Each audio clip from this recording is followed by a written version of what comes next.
Hi kids, so we're back at home training. Today, this video, we're working on our falling or how to roll. This is so important, not only for jiu-jitsu, just in everyday life. I guarantee you are gonna fall over many times in your life. When you're a little kid, and even when you turn into an adult, you trip over. But also, you get taken down in jiu-jitsu. So falling has many purposes. Even for other sports, learning how to fall is important. You can keep yourself safe if you know how to roll out of it, or you know how to do the proper break fall. Today we're going to practice two different ways to fall. We've already done it in class, but I'm going to show you how to do it again, and maybe some of the times we will use it in a match. So, the first one is the basic forward roll. Learning to tumble forward is essential for jiu-jitsu, but really you need it in a lot of everyday life, like as being a kid and playing other sports. It's really just one of those body movements you really need to know. So Ruby's going to do the forward roll, and I'll show you a couple of areas I want you to look at. All right, are we ready? So Ruby's is going to face this way. She's standing up. Now, Ruby's going to do a forward roll, okay? So she bends her knees, puts her hands on the mat. Now, first thing, don't look at the mat, or don't look at the grass or wherever you're practicing it. Tuck your chin in. Make sure your chin's on your chest. Now Ruby pops the top of her head on the floor, lifts her hips up high, and then pushes off with her feet and rolls over. Now you can practice that even on the carpet at home. You can practice that on the grass or on the football oval, in the park. Doesn't matter where, you can practice that. You can even do it from one end of your bed to the other if your bed's long enough. I think it'll be right. So once again, Ruby's going to do it again. So what we're going to focus on first is you stand up, bend your knees, hands on the mat. Make sure, number one, if you remember one thing only, chin on your chest. Now, head goes down to the floor. Lift your hip and go. Woo!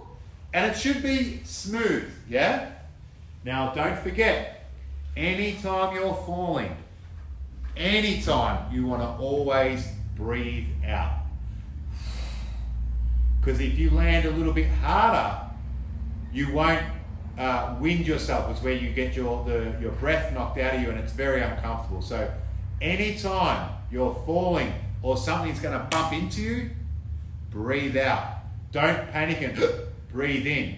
Because if you breathe in, you may get that winded feeling. I don't know if you felt that yet, but it's not a great feeling. Breathing out will keep you safe.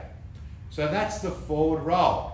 Now you might be thinking, that's cool, I know how to forward roll. When do I use that? Well, there's many different times, but one technique we've practiced in class before is that sweep called the tomanagi. Yeah, or front sweep. So I'll demonstrate what it is. So Ruby's going to do a similar motion of falling. So you can practice this at home if you're lucky enough to have someone who can take you over. We grab the sleeves, yeah? We control with our feet so we get our connection points. Now watching Ruby, not me. This is what Ruby practices. Let's just move that way a little bit, Ruby. Okay, so this is what Ruby's practice. She's bending forward. I pull. Now I lift up her hips. Right? Ruby tucks her head in, doesn't look where she's going, does a forward roll. And for me, I can come up on top. That's called the tomanagi sweep. So we have done that in your class a while back. So what Ruby made sure she did then though was not look at the floor, because if Ruby was going over the top, she looks at the floor, it's like, boom. No, you must tuck your chin in. So head down, and that'll make you do that forward roll. So you can practice that. You know, if I could set you a goal, you could do 10 a day, that would be great. Up and down, forward roll. But you can't just rely on forward roll. You need to be able to fall backwards, yeah? Because sometimes you slip over and fall backwards. And it's very important, again, to keep yourself safe. Like, let's say you're running around a pool, you slip on the tile at the pool, you need to be able to keep yourself safe, okay? So the way to fall backwards, we just done forwards, falling where you're looking forward. What if you're falling backwards? Okay, so Ruby's going to stand up here. So now Ruby's not going forwards, she's going to go back. So first she's going to bend her knees, chin on her chest, fall down, butt hits, back hits, and slaps the mat. Once again, standing tall, bends the knees, chin on the chest, falls back, back hits, and then slaps the mat like that. So that's a real basic way to fall backwards, okay? So making sure your chin's on your chest, because if you fall back and your head is up tall and you fall back, it's like bang, and you hit your head. Yeah, you've got to keep your chin on your chest.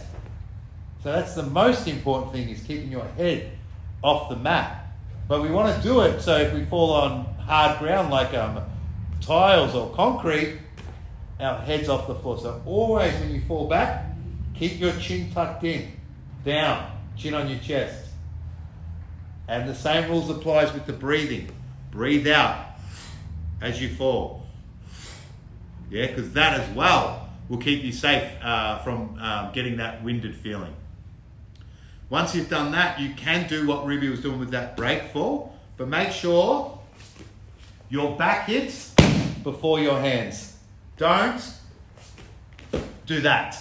Don't reach back for the floor, because that will hurt your arms. You've got to fall, breathe out, and your back hits. Then at the end, you can slap the mat if you like. Okay, that's called a break fall. So I just said earlier, like, oh, you can do this if you fell over at the pool, or even if someone pushed you over, you fall and you keep your head off the floor. Now in Jiu-Jitsu, we've done this technique a lot, a takedown. What takedown do we do when they fall backwards? The double leg. If someone does a double leg takedown on you, you need to know how to fall this way. Last thing you want to do is get someone does a double leg takedown, and then you bump your head and you can't even continue. At least if you fall down, keep your head on your chest, breathe out, you're fine, and then you can play guard. Yeah? So we've got to practice this technique. This is another one you can practice many times as you like. Breathing out, keeping your chin on your chest. So just let me remind you, Ruby's here. You know, I'm in a match with Rubes. I clear her hands out the way, I drop down, take her to a double leg. She falls exactly the same way. So that's the backwards break fall. So the forward roll and the backwards break fall. That is the techniques I want you to focus on this week while we're still in lockdown. Now, if you can perfect or get better at doing that, well then this week isn't lost. This week isn't lost from your training. You've improved in some way your jiu-jitsu. And that's all we can do right now when we're not allowed to get on the mats, we're not allowed to train together. Well, let's just do what we can. So expect, when you're all back on the mat, I'm going to say forward roll. And I want to see it done like we just showed. Also, backwards break fall, boom. And you want to do that too. Guys, look forward to seeing you all on the mat soon, and everything will be okay. See ya.